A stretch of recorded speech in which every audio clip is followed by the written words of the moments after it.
আসসালামু আলাইকুম স্যার। ওয়ালাইকুম আসসালাম। আমার নাম হলো SK রন্দর্নে, deputy engineer, government of Maharashtra, water supply department. আমি একজন অমুসলিম, নন মুসলিম। আমার প্রশ্নটা হলো যে আমাদের এই পৃথিবীতে কেন এত ধর্ম সৃষ্টি হয়েছে? আমাদের চারপাশে এত বেশি ধর্ম কেন? এখানে একটা সেন্টেন্স লেখা আছে পিস টিভি লোগোর নিচে, যে পিস টিভি মানবতার সমাধান। এখানে আমার মতামত হলো এই, যে শান্তির জন্য জ্ঞান আর বিজ্ঞতার প্রয়োজন। ধন্যবাদ। ভাই একটা প্রশ্ন করলেন যে পৃথিবীতে এত ধর্ম কেন, এটা প্রথম প্রশ্ন। আর তারপর একটা মন্তব্য করলেন যে শান্তি মানবতার সমাধান, এটা পিস টিভির স্লোগান। শান্তির জন্য প্রয়োজন জ্ঞান আর বিজ্ঞতা। আমি আপনার সঙ্গে একমত। আপনার প্রশ্নের প্রথম অংশটা নিয়ে যদি বলি যে পৃথিবীতে কেন এত বেশি ধর্ম, আমাদের বুঝতে হবে যে সর্বশক্তিমান ঈশ্বর আমাদের স্রষ্টা আল্লাহ সুবহানাহু ওয়া তাআলা পাঠিয়েছেন মাত্র একটা ধর্ম। আল্লাহ পবিত্র কোরআনে বলেছেন সূরা আলে ইমরান অধ্যায় নম্বর 3 আয়াত নম্বর 19, ইন্নাদ-দীনা ইনদাল্লাহিল ইসলাম। একমাত্র ধর্ম, একমাত্র জীবন দর্শন যেটা আল্লাহ তাআলার গ্রহণযোগ্য, সেটা আল্লাহ তাআলার কাছে আত্মসমর্পণ করা। আল্লাহ তাআলা মাত্র একটা ধর্মই পাঠিয়েছেন। আর যত নবী রাসূল পৃথিবীতে এসেছেন, যেমন ধরেন আদম, ইব্রাহিম, মুসা, ঈসা, মুহাম্মদ, ওনারা সবাই শান্তিতে থাকুন। তারা মানুষকে একটা শিক্ষাই দিয়েছেন, আল্লাহর কাছে আত্মসমর্পণ করা। এখন আরবি ভাষায় যদি কেউ আল্লাহ তাআলার কাছে আত্মসমর্পণ করে তাহলে তাকে বলা হয় মুসলিম। আর ইসলাম, এই আরবি শব্দটার মূল আরবি শব্দটা হচ্ছে সালাম, যার মানে শান্তি।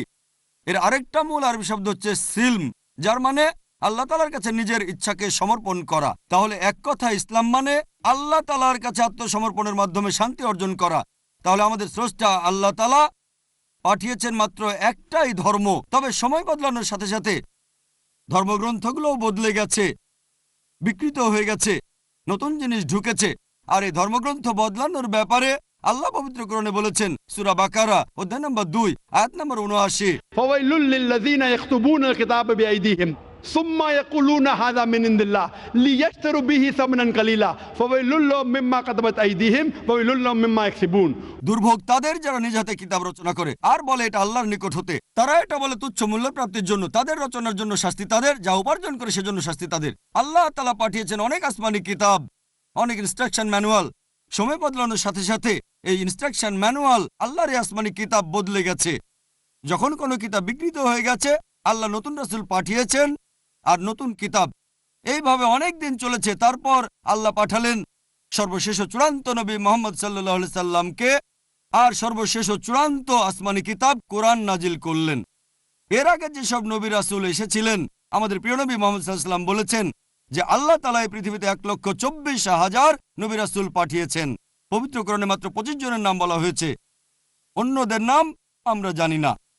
হতে পারে একজন প্রশ্ন করেছিল, আপনি কি মনে করেন, একজন হিন্দু আমাকে এই প্রশ্নটা করেছিল, আপনি কি রামকে আল্লাহর রাসূল বলে মানেন, অথবা শ্রীকৃষ্ণকে কি আল্লাহর রাসূল বলে আপনি মানেন? আমি বলবো, যেহেতু নামটা কোরআন হাদিসে উল্লেখ করা নেই, আমি জানি না। আমি জানি না, হতে পারে রাসূল অথবা নাও হতে পারে, নিশ্চিত করে বলতে পারছি না। তবে কথাটা মানতে হবে, যেসব নবী রাসূল এসেছেন নবী মুহাম্মদ সাল্লাল্লাহু আলাইহি সাল্লামের আগে, তারা ছিলেন সেই সময় আর সেখানকার মানুষের জন্য। তাহলে রাম যদি আল্লাহ রাসূল হয়েও থাকেন, যদি কৃষ্ণ আল্লাহ রাসূল হয়েও থাকেন, তারা এসেছিলেন সেখানকার মানুষ আর সেই সময়ের জন্য। বর্তমানে পৃথিবীর সব মানুষ, তারা থাকতে পারে ভারতে অথবা আমেরিকায় বা সৌদি আরবে বা কানাডায় বা ইংল্যান্ডে, পৃথিবীর যে কোনো জায়গায় তারা মানবে সর্বশেষ ও চূড়ান্ত নবী মুহাম্মদ সাল্লাল্লাহু আলাইহি সাল্লামকে এবং সর্বশেষ ও চূড়ান্ত আসমানি কিতাব পবিত্র কোরআন।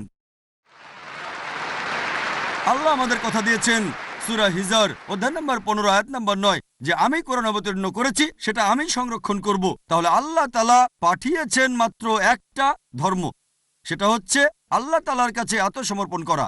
ইসলাম মানে আল্লাহর কাছে আত্মসমর্পণ করার মাধ্যমে শান্তি অর্জন করা। আর আপনি বললেন জ্ঞান এবং বিজ্ঞতা দিয়ে শান্তি অর্জন করা যায়। হ্যাঁ, কার কাছ থেকে জ্ঞান? সবচেয়ে সেরা কে? আল্লাহ তাআলা আমাদের স্রষ্টা। কে সবচেয়ে জ্ঞানী? আল হাকিম, তিনি আল্লাহ সুবহানাহু ওয়া তাআলা মহান স্রষ্টা। তাহলে শান্তি অর্জনের সেরা উপায় হচ্ছে সেই জ্ঞান এবং নির্দেশনা মেনে চলা যেটা আমাদের স্রষ্টা আল্লাহ সুবহানাহু ওয়া তাআলা পাঠিয়েছেন। আশা করি উত্তরটা পেয়েছেন। ধন্যবাদ।